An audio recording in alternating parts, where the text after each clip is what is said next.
ఈ మధ్యన పెద్ద ఎత్తున జరుగుతున్నటువంటి దాడులు ఉక్రెయిన్, రష్యాకి సంబంధించినటువంటి వాణిజ్య ఆహ్, ఏది ట్యాంకర్ల మీద పదే పదే చేస్తున్న డ్రోన్ దాడులు, మిస్సైల్ దాడులు ఏవైతే ఉన్నాయో అవి ఉక్రెయిన్‌కి పోలాండ్ ఇస్తోంది.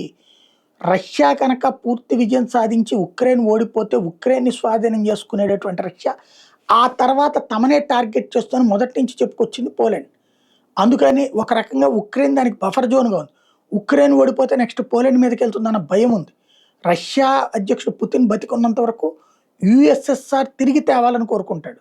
United states of Soviet Russia. ఒకప్పుడు అంతర్యుద్ధం సందర్భంలో అమెరికానును యూఎస్ఎస్ఆర్‌ల మధ్య పోరాటమే ఉండేది.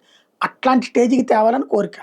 ఆ యూఎస్ఎస్ఆర్ నుంచి విడిపోయి దేశాలైనటువంటి నాటో దేశాలైనటువంటి వాటన్నిటిని తిరిగి చేర్చుకునే ప్రయత్నంలో దానికి కూడా చేస్తాను. ఇప్పుడు ఓవైపునేమో అమెరికాకి, నాటోకి చెడింది. నాటో మొన్న అమెరికా చెప్పినట్టు ఇరాన్ మీద దాడి చేయలేదు కాబట్టి నాటోని పక్కన పెట్టేస్తోంది అమెరికా. ఈ దశలో జరిగినటువంటి దాడులు ఏదైతే అందుకనినే ప్రతీకారంగా ఉక్రెయిన్ మీద రష్యా ఆ స్థాయిలో విరుచుకుపడిందని చెప్తున్నారు రష్యన్ నిపుణులు.